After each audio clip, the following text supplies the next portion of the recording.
Welcome, my dear listeners. My name is Stephen Kamore. If new here, kindly remember to subscribe to ensure you continue enjoying other upcoming live enriching videos. In this presentation, I want to focus on the issue of absent fathers. My listener, one of the most consulted issue by single mothers is how to handle children's questions about an absent father. My listener, let me start with some common reflective questions that children ask their mothers about their absent fathers. As you listen to this presentation, as I listen to these questions, also take time and reflect on other critical questions that are raised by your children concerning their absent father. Some of the common questions that children ask include: who is my dad? Why doesn't he live with us?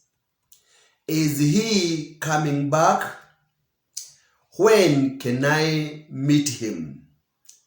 Does he miss or love me?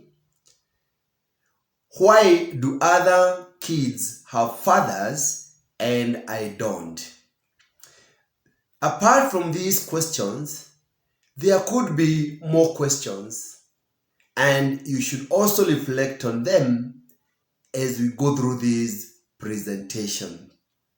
My listener, it is natural for children to have questions about why their father is not present in their life.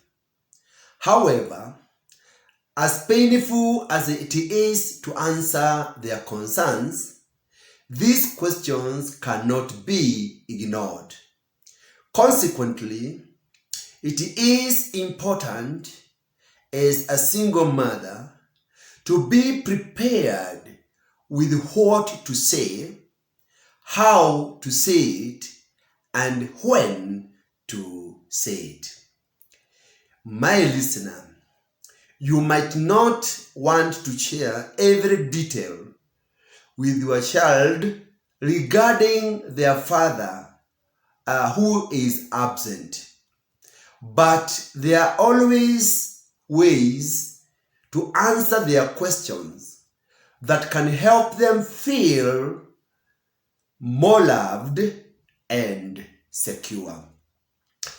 The information I'm sharing in this presentation can help single mothers to explain in advance on how to handle questions about the absent fathers.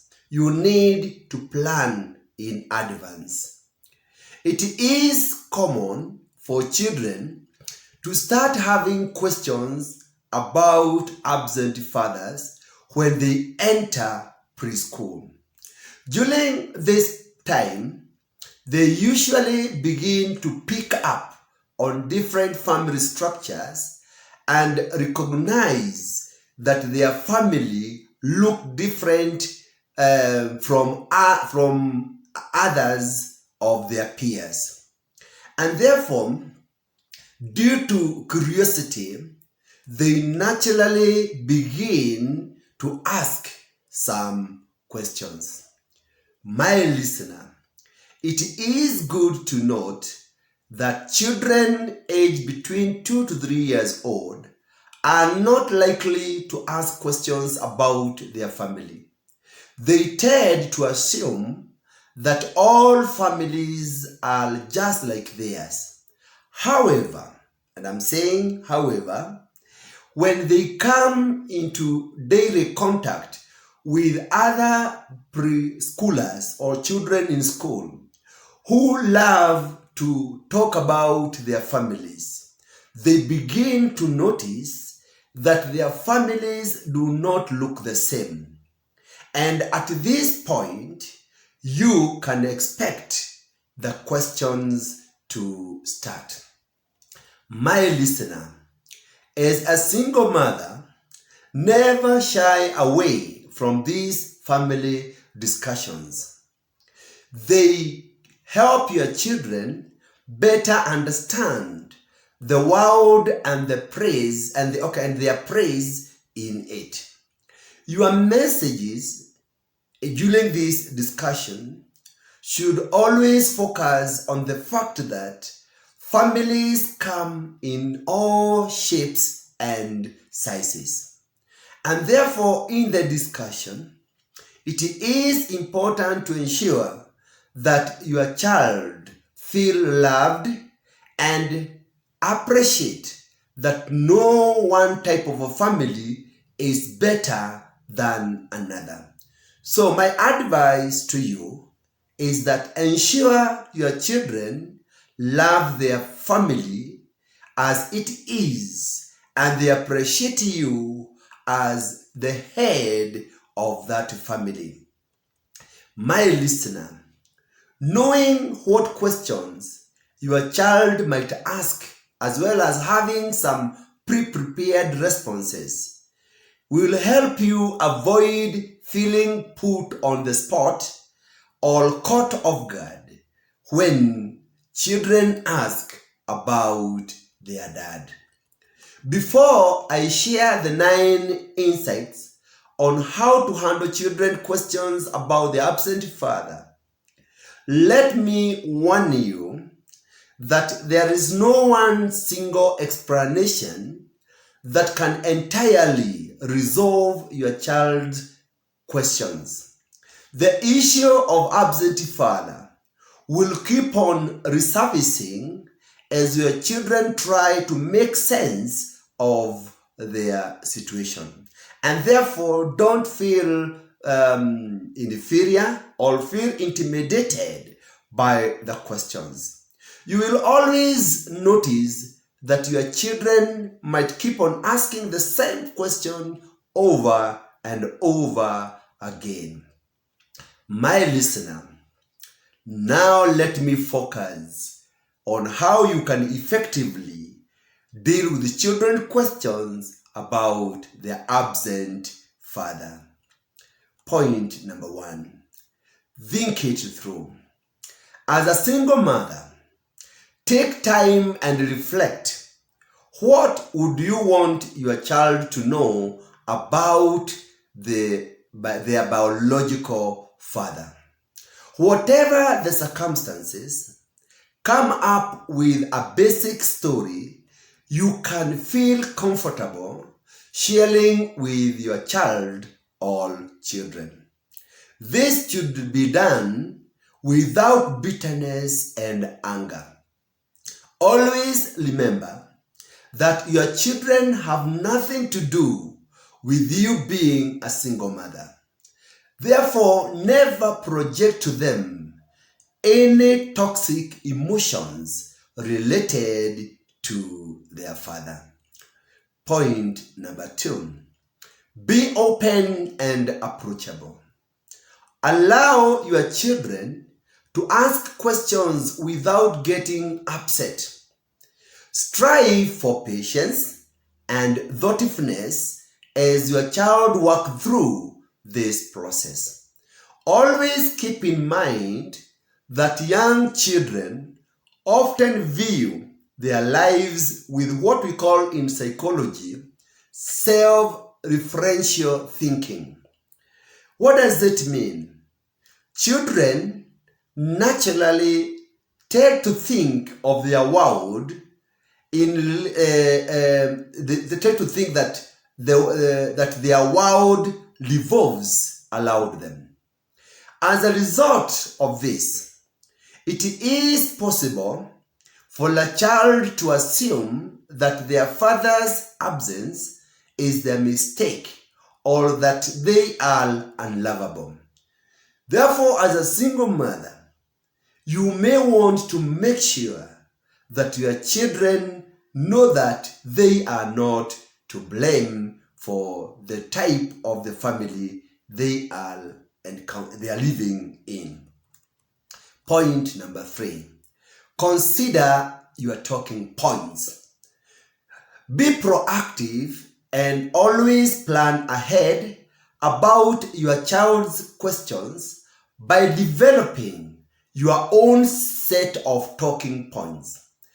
Come up with specific words and phrases that you may want to include into the discussion. Make sure you have simple explanations as to why the father is no longer in the picture.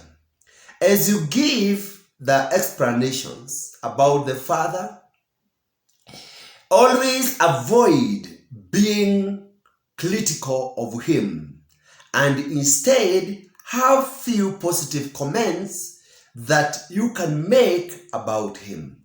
Remember, children have a desire for their father. Therefore, if you become overly critical, they might end up blaming you for their father's absence if you are not careful.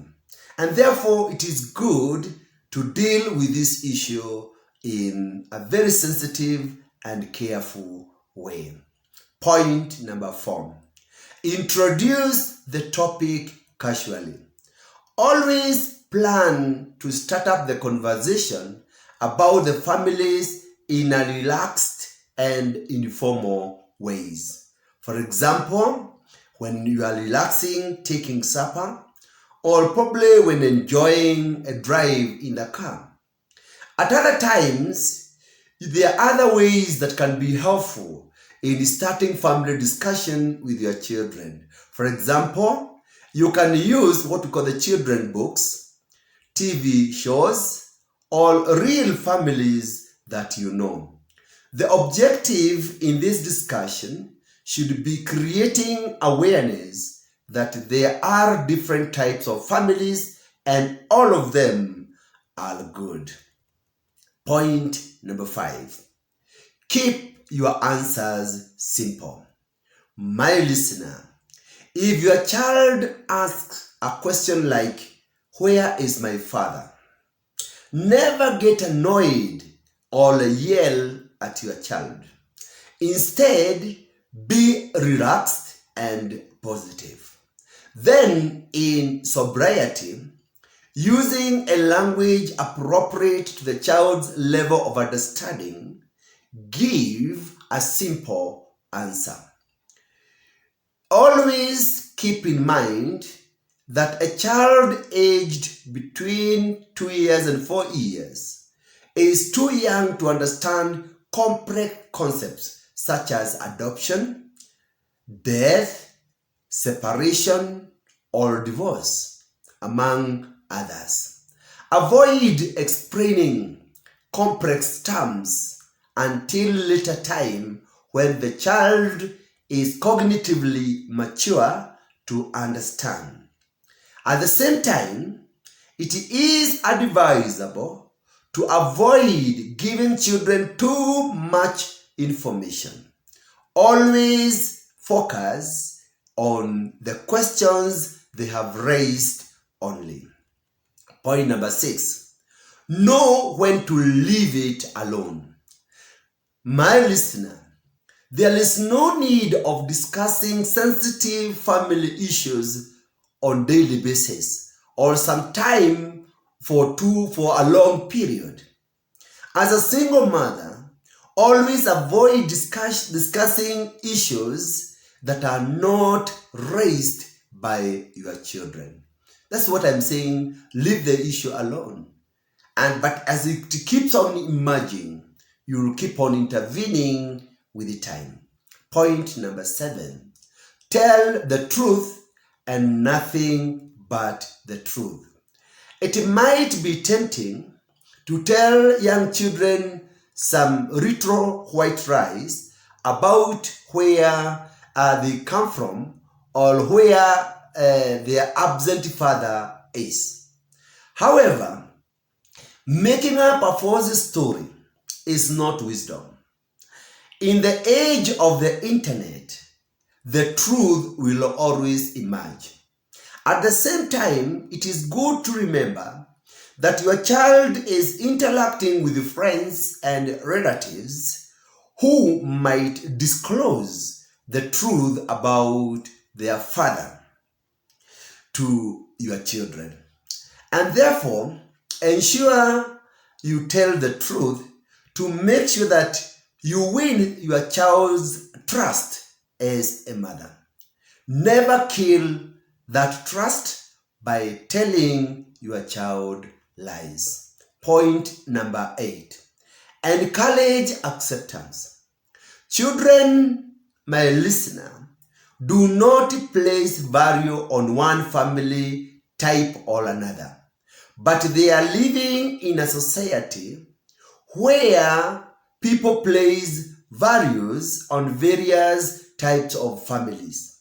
My advice on this point is, when the topic about family comes up, plant the seed of acceptance by sending the message that families come in different types, shapes, and sizes. The main aim, as I had indicated earlier in this presentation, is to help your child know that their family is fine, even if it is different from others. In other words, make them feel comfortable in your family as a single mother. Lastly, point number 9, repeat the explanations many times.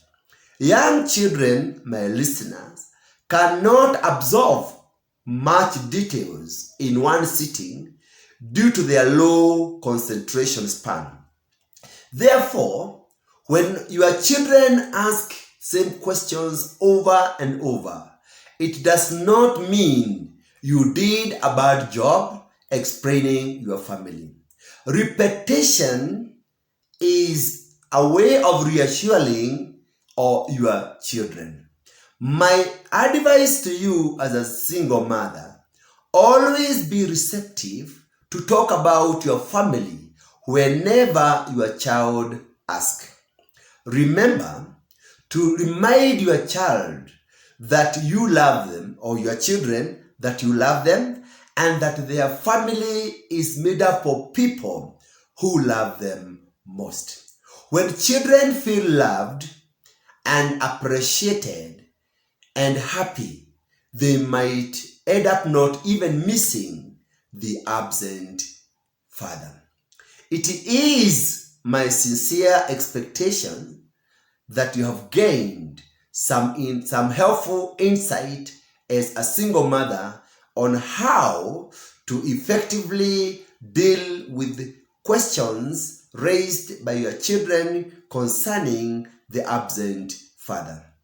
My listener, I would like to share with you another informative video about family life. But before I do that, ensure you have subscribed to my account to ensure you continue receiving alert when a new video is uploaded. I would be grateful if you reach out to a single mother by sharing this video with a friend. For facilitation of single parents seminars and workshops, feel free to always reach out to me using the mobile numbers shared on this video. Thank you for listening. God bless you.